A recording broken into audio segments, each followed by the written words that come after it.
Gonna make sure that this is working. Welcome to 2D Board Gamers. My name is Dave. We got a new article today from Fantasy Flight Games for a new product called Trickster Takeover, which is a scenario pack. Okay. I'm gonna close this so we don't get an echo. All right. So this is a new scenario pack. So that's cool. The last scenario pack we got was the Mojo one. And this is with Loki and the Enchantress. So this looks interesting. This wave is the Agents of S.H.I.E.L.D. wave has been kind of interesting because I guess after 3 years of Mutants, was a lot of stories that they wanted to tell. So we kind of have a little hodgepodge of different areas in the Marvel Universe, which is great. You know, we had some Agents of S.H.I.E.L.D., we had Wakanda, we've had a Web Warrior, an Avenger coming up with Falcon, and now we've got a couple Asgard villains. So this looks good. So let's take a look at the article and see what Trickster Takeover is all about. All right, so we got a nice picture of Loki and the Enchantress. And if anyone joins, please, I'm going to try to watch the chat, but I'm kind of running everything on my own here. So please forgive me if I'm not responding very quickly. All right. Villains come in all shapes and sizes. Some are large and brutish. Others surround themselves with like-minded minions. Some of the most dangerous villains, however, are the ones who use cunning and trickery to manipulate the world to their whim. So what happens when two of those trickster villains team up? Fantasy Flight Games is thrilled to announce the Trickster Takeover scenario pack for Marvel Champions, the card game. This 78-card scenario pack, guest designed by former Marvel Champions designer Michael Boggs. All right, that's awesome. There was a stream a few months back that Tony mentioned that Boggs came back for a project. So it looks like this is what this is. So that's cool. Slinks into the scene with two brand new scenarios featuring the Enchantress and Loki. Two conniving villains with a ton of tricks up their sleeves. In addition to being able to play these scenarios in the traditional standalone way, the Loki God of Lies scenario can also be played in a brand new epic multiplayer mode. A Marvel Champions first. Ooh, epic multiplayer. So that's cool.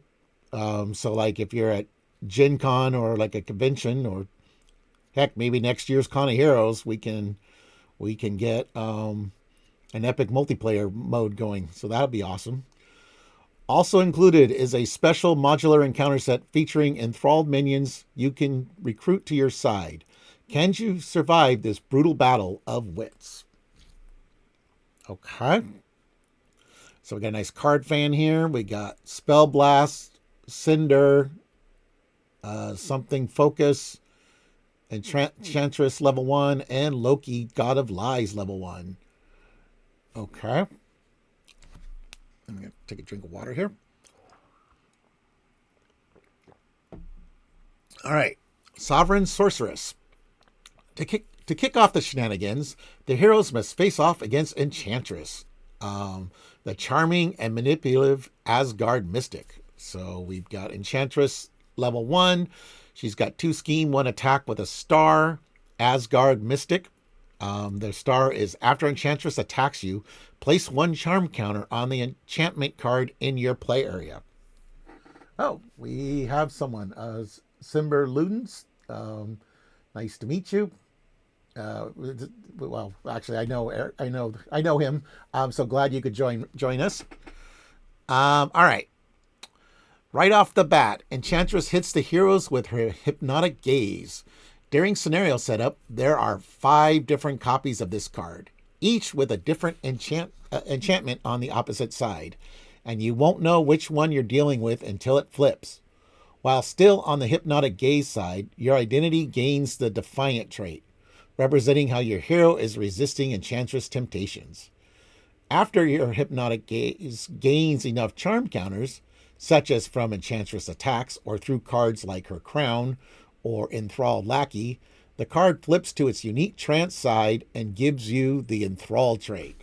Oh, interesting. Okay, so there's 5 different hypnotic gazes. Each one's different. Okay, so there's some replayability there. That's cool. Let's take a look at our crown. Crown of the Enchantress. Item. Attached to Enchantress. In expert mode, Enchantress gains Stalwart. As a forced response, after Enchantress schemes against you, place 1 charm counter on the enchantment card in your play area. Hero action. Each player exhausts their identity and takes 1 damage to discard.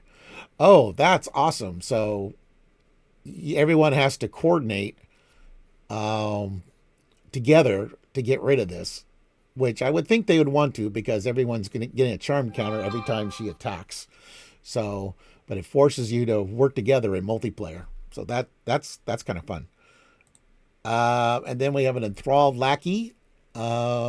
He's 2 scheme, 1 attack, 3 hit points. He's enthralled. Quick strike. After this minion attacks you, place 1 charm counter on the enchantment card in your play area. Boost. Choose to either place 1 charm counter on the enchantment card in your play area or confuse your identity. Okay, that's kind of cool. Yeah, so every time he attacks, he's getting a charm, and you're not getting around it if he shows up as a boost, because you're still going to get a charm counter. All right. Every trance-sized enchantment hits you with an immediate effect when it's revealed, and also possesses a unique force action. This is a special type of action that you have to perform before you can end the player phase, though you can choose the moment that you do so. For example, the Trance of Greed has a force action that lets you draw a card and then forces you to immediately play that card, or else take a damage if you can't. You have to perform this action before the player phase ends, but you could wait to perform it until your hand is empty so that you don't need to waste any resources on the drawn card, assuming you have a hit point to spare. Or you could draw the card early in your turn, hoping it's something you want to play right away. Similarly, the Trance of Wrath has a force action that deals you a point of indirect damage while also letting you deal 2 damage to a minion. With careful planning, you can choose when to trigger these actions and get the most out of their effects while mitigating the cost. All right, let's take a look at these guys. Trance of Greed. Okay, so we got Iron Man with all sorts of fun toys. Enchantment, permanent. Your identity gains the enthrall trait. When revealed, you are confused. Otherwise, take 2 damage. Force action. Exhaust this card, draw a card, then play that card, paying its cost. If you cannot, take a damage. Okay? And Trance of Wrath. So we got Captain America there. About ready to do a U.S. agent action here, I guess, if you saw Falcon and the Winter Soldier show. Enchantment, permanent. Your identity gains the enthrall trait. Search the top 5 cards of the encounter deck for a card and reveal it. Force action. Exhaust this card. Take 1 indirect damage. Deal 2 damage to a minion. Okay. Interesting. And then there are 3 more. So, yeah, that's kind of cool. So, you will not know which hypnotic gaze you're going to get until it flips. So it could mess you up, or it could not be quite so bad. In addition to the force actions on the trance side, the trait you gain from your enchantment attachment can also determine how some of Enchantress' other cards affect you. Cards like Do My Bidding, Spell Blast, or Spellbound side schemes all get nastier when your identity has the enthrall trait, while minions like the Enthralled Brute or Cinder become tougher to face. To top it all off, if you have an enthrall trait, then every charm counter that you would gain ends up as threat on the main scheme. Instead, with her tricks and her charms, Enchantress is not to be trifled with. Okay, I was kind of wondering what would happen after it flips and she's still doing charm counters, so they still have an effect, so that's cool. All right, so Do My Bidding. When revealed, if your identity has the Defiant trait, choose 1. If your identity has the Enthrall trait, do both in any order. Search the encounter deck and discard pile for a minion and reveal it. and search the encounter deck and discard pile for a side scheme and reveal it. Ooh, yuck. Okay. Spell Blast. When revealed, if your identity has the Defiant trait, choose one. If your identity has the Enthralled trait, do both. Okay, so it looks like, yeah, when you're Enthralled, you're doing both. At least when you're Defiant, you have some choices here. Enchantress Schemes. She gets +1 if you're playing an Expert, or she attacks, gets +1 in Expert, or both, I guess, if you are Enthralled. So, Spellbound. There's a side scheme. Each player whose identity has the Defiant trait places 1 charm counter on the enchantment card in their play area. Each player whose identity has the Enthrall trait discards a card they control. And it's got a crisis, and it starts with 4 threat. Enthralled Brute.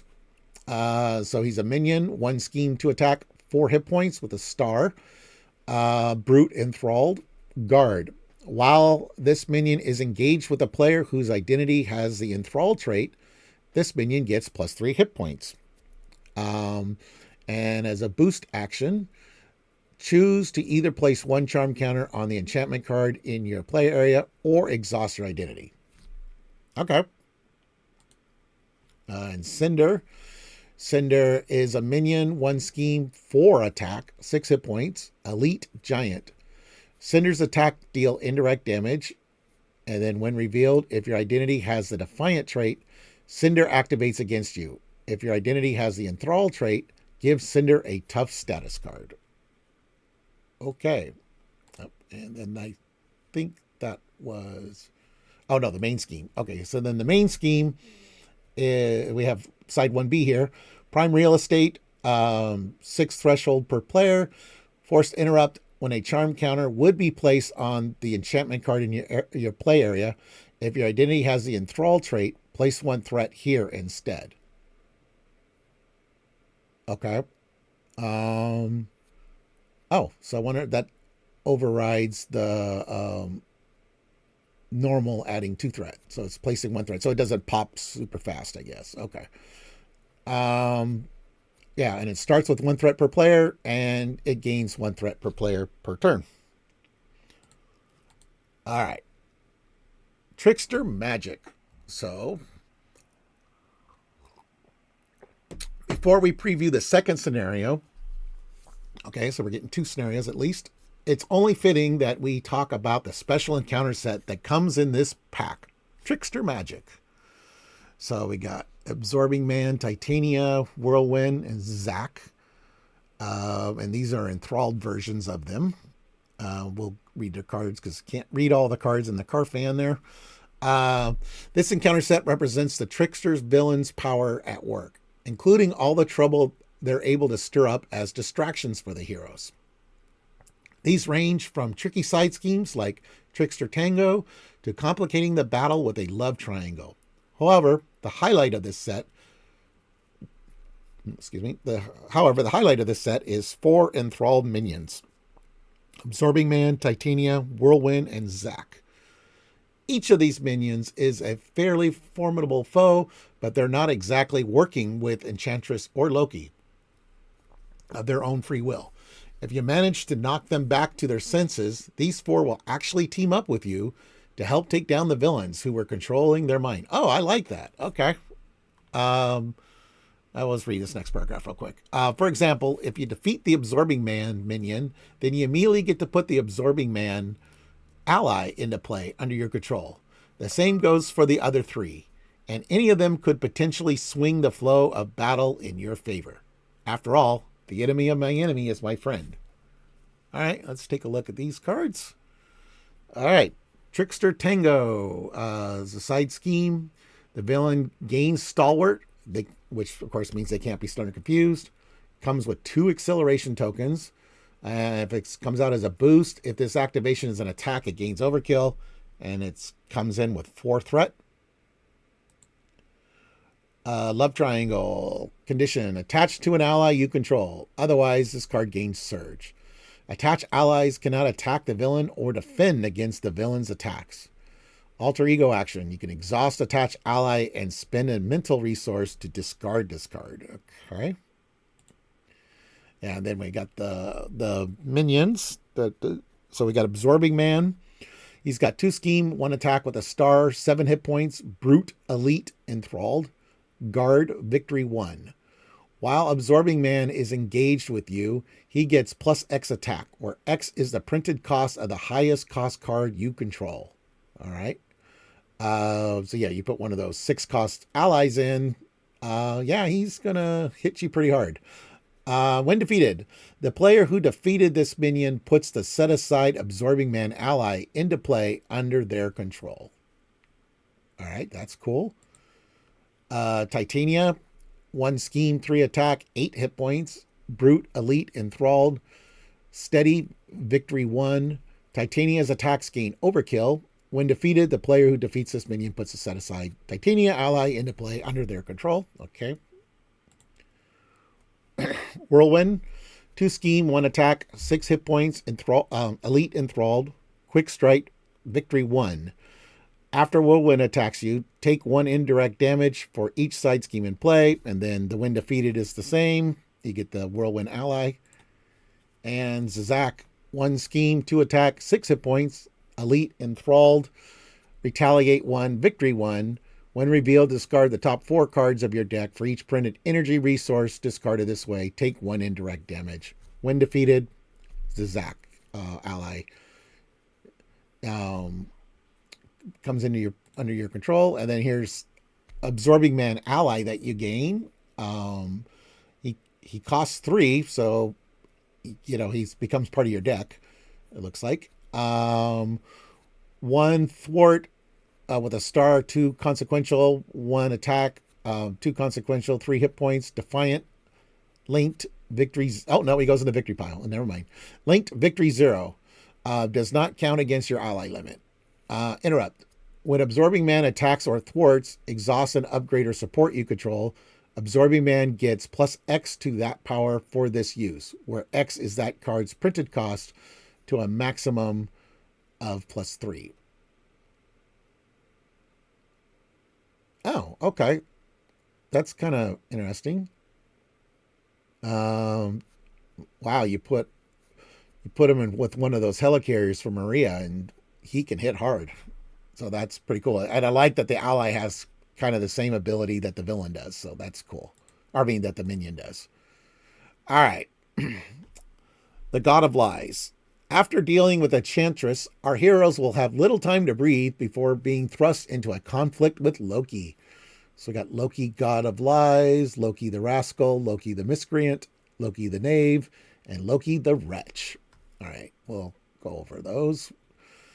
As we mentioned earlier in this article, this scenario marks the introduction of a brand new epic multiplayer mode for the game.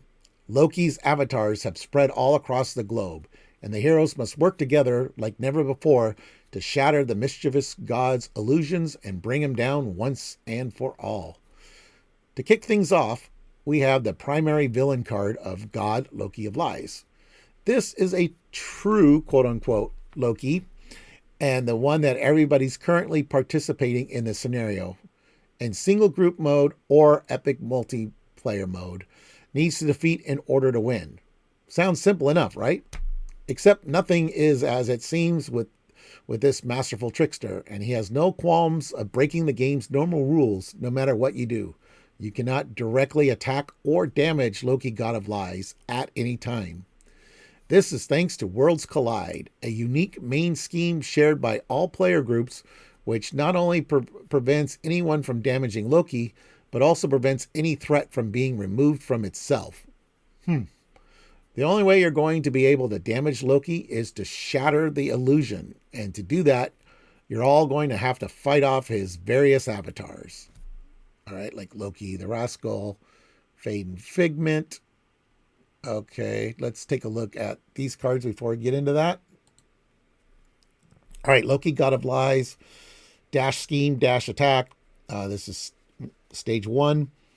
If Loki God of Lies has 10 per player or fewer remaining hit points, flip this card. Okay. And he starts with 20 per player hit points. Worlds Collide. This is two per um, multiplayer, I guess is what that symbol is. Um, each standard icon on Loki, God of Lies, counts the total number of players in all game areas. Each multiplayer icon on this scheme counts the total number of groups in all pods. Oh, okay. So that's per. Oh, interesting. So that symbol is per pod, I guess. So per table, effectively. So if you're playing with 4 tables, then it would have a threshold of 8. And if each of those tables have 4 players, then he has 20 times 16 hit points. Wow. Okay. Uh, Cards cannot affect this scheme or Loki God of Lies unless they refer to those cards by the title. If this stage is completed, the players lose the game. However, it's got a dash dash. So I'm guessing treachery cards or something is how threat gets added. So yeah, so these start the game, but they're kind of out of play, which is kind of interesting. All right, we'll read those cards when we get to them in the paragraph, I think. There are 4 different avatars of Loki: Loki the Rascal, Loki the Miscreant, Loki the Knave, and Loki the Wretch. Each player group has to deal with their own batch of these 4 avatars, facing off against a randomly chosen avatar of Loki that gets swapped out for another every time they manage to defeat one. As you fight your avatar of Loki, you build up shatter counters on it through defeating side schemes like lofty goals or minions like Grindel or Malketh. Each time your group manages to defeat an avatar Loki, it will gain a surge of shatter counters and flip to its faded figment side, triggering the Shatter the Illusion effect that lets you damage Loki God of Lies based on the number of shatter counters you built up.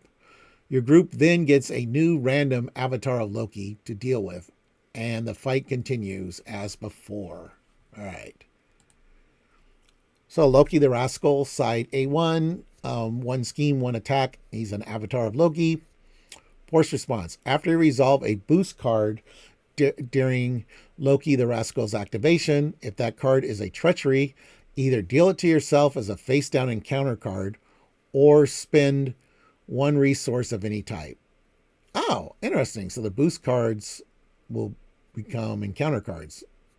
When this villain would be defeated, you place 5 per player shatter counters here and then flip this card instead. And he's got 15 hit points per player. Loki the Miscreant, stage B1, 1 scheme, 2 attack, avatar Loki. After you resolve a treachery, place 1 threat on the main scheme and 1 threat on a side scheme. When this villain would be defeated, place 5 threat per player shattered counters here and flip this card instead. Okay. And this would be for the specific table. So that example I gave before, if we're playing 4 players, he would have 60 hit points. So it's like a normal game of Marvel Champions for that part anyways. Loki the Knave is C1, 2 scheme, 1 attack, avatar Loki, force response. After resolve a treachery, deal 1 damage to your identity and 1 damage to an ally you control. Oh, wow. So those treachery canceling cards are going to be really important in this game. When this villain would be defeated, place 5 per player, shatter counters here, and flip the card instead. And then Loki the Wretch, which is D1, 1 scheme, 1 attack, avatar Loki. When Loki the Wretch activates against you, discard the top card of the encounter deck. If a treachery was discarded this way, Loki the Wretch gets +1 scheme and +1 attack for this activation. And when the villain would be defeated, same thing, 5 shatter counters per player and flip the card. All right, lofty goals. Did we go over that? Yeah, we did. Okay. Lofty goals is a side scheme. When defeated, place 2 shatter counters on the avatar Loki villain. Oh, okay. As a boost, take 1 indirect damage for each character you control. Has a starts with 5 threat. Grindel, One scheme, one attack, 6 hit points. Brute, Dark Elf, Guard. When Grendel attacks, discard the top 3 cards of the encounter deck. For each treachery discarded this way, Grendel gets +1 attack for this attack. When defeated, place 3 shatter counters on the avatar of Loki villain. Okay. And Malketh, 2 scheme, 2 attack, 5 hit points. He's a Dark Elf. Retaliate 1. After Malketh attacks you, discard the top card of the encounter deck. If that card is a treachery, deal it to yourself as a face-down encounter card. When defeated, place 2 shatter counters on the avatar Loki villain. All right, so that's nice that you can build up shatter counters while you're defeating minions and side schemes.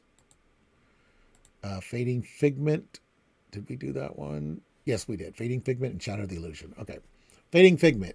Oh, okay. So this is the one on the second side. Okay. So A2, it's an illusion. When revealed, shatter the illusion. See the set aside Shatter the Illusion card.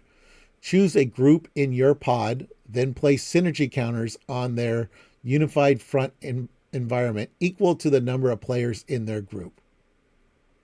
Okay. Interesting. Oh, here's the reference card then. Okay, Shatter the Illusion. When Fading Figment is revealed, follow these steps to shatter Loki's illusion. So step 1, remove each shatter counter from Fading Figment, then deal damage to Loki, God of Lies, equal to the number of shatter counters removed this way.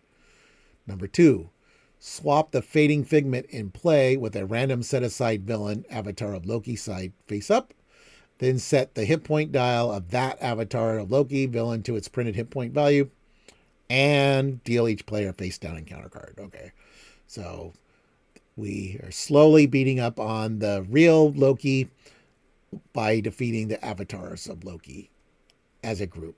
And of course, he's got to combine hit points based, if you're playing multiplayer, based on the number of total players on all tables. They call them pods, but tables, pods. All right. So now you know how to damage the real Loki. But the odds are still stacked against you. After all, Loki's plan is affecting the entire globe, and with him raising mischief and mayhem in every player group, just one slip up from the heroes could swing momentum back to the trickster god's favor. Fortunately, defeating an avatar of Loki also adds some synergy counters onto one of the 4 special synergy environments. These cards represent the heroes from around the world working together to take Loki down, and they provide some pretty powerful benefits. For example, Domineering Force can be used to boost the attack of a friendly character by 4 damage, while Unified Front can serve as a fantastic resource generator for the entire team. Each player group has their own copies of these environments to work with, and when you're playing in epic multiplayer mode, you can choose any group in your pod to grant synergy counters when you defeat your avatar of Loki. Oh, so pods is all the groups, I guess. Okay, I thought pod was a table. All right, Domineering Force. Environment, synergy, permanent, max 1 per player, energy counters here. Interrupt, when a friendly character attacks, remove 1 synergy counter from here. That attack deals 4 damage. Unified Front, synergy, permanent, max 1 per player, synergy counter here. Resource, remove 1 synergy counter from here to generate 2 wild resources. Okay.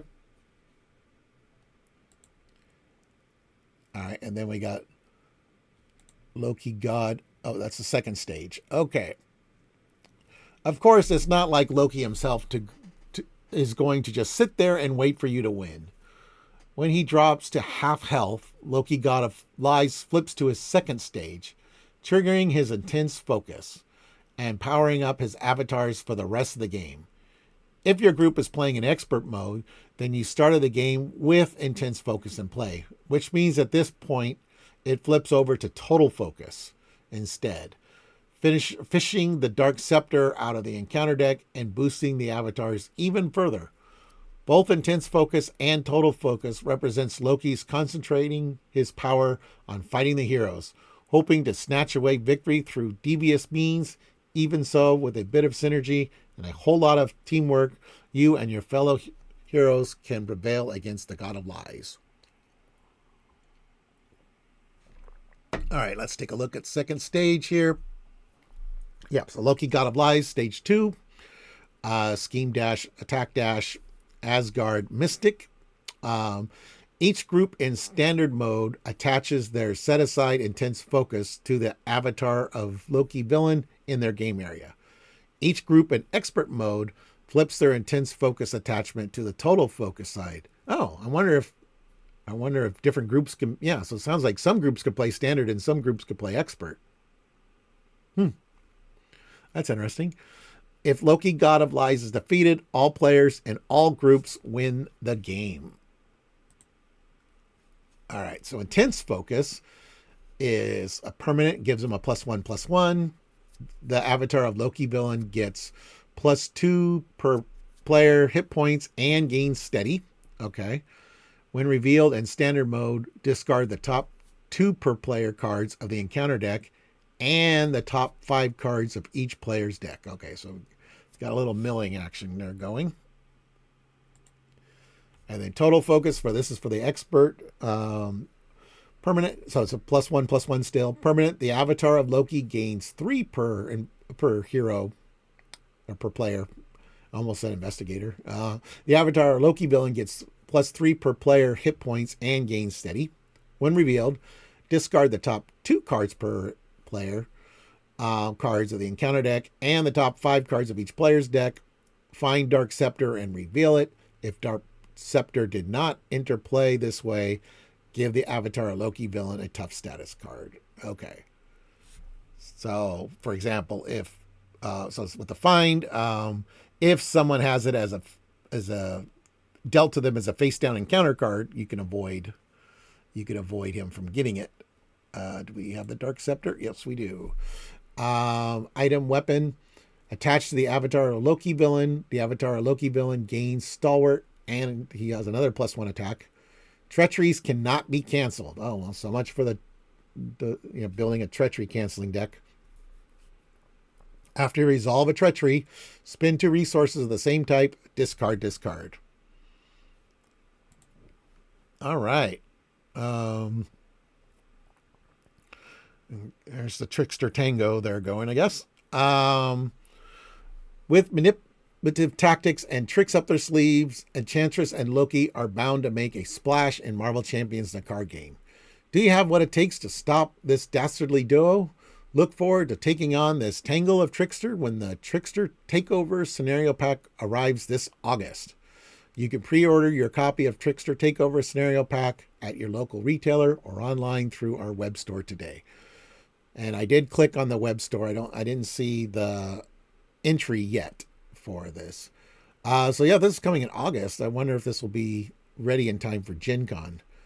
Because Gen Con would be like a perfect place to play this. Or like I said, maybe next year's Con of Heroes. I'm sure if the organizers don't set it up, the players can, like at the hotel after the con, each day. Yeah. All right, I like it. It's if anyone wants to comment, please do. It's great that Michael Boggs is back for this project. That's amazing. And we've got another scenario pack with 2 scenarios. So that's pretty cool. Asgard, we're coming back to the Asgard theme, which I like. I'm glad to see Enchantress is elevated from just being a minion now to being a villain. So that's pretty cool. I really like, I like what I'm seeing here. The shenanigans, I'm kind of curious on the epic multiplayer. I wonder, I have to see if there's like rules on, if the players each have to be a different hero or there could be different hero, duplicate copies of the same hero on different tables. It doesn't say multiverse. It said the world. So at least in my mind, if organizing it, I think, if you have 16 players, there should be 16 different heroes. I think that would be cool to organize it that way. But that would be some organizational probably on the part of the group, because the module probably won't say anything. Well, who knows? Maybe it will. Um, but yeah, I like it. Um, I was thinking that a treachery canceling deck, but unfortunately, at least half the game you won't be able to cancel treacheries, and if you're playing expert, you won't be able to cancel treacheries at all against Loki, anyways. And I like that you can defeat these villains or these minions, and then they join you because they're annoyed that they've been mind controlled. That's thematic. That makes sense. But you can't fully trust them, so they're going to go away. They have a cost, but I'm assuming that's, for purposes of like, cards that, discard the highest cost ally you control, or, the highest cost ally you control becomes a thrall, or, that kind of stuff. Because they have victory, so they go into the victory display. All right. Well, I don't see any comments, so I'm going to sign off. Thank you for watching, everyone. Please like, subscribe, and click the notification bell.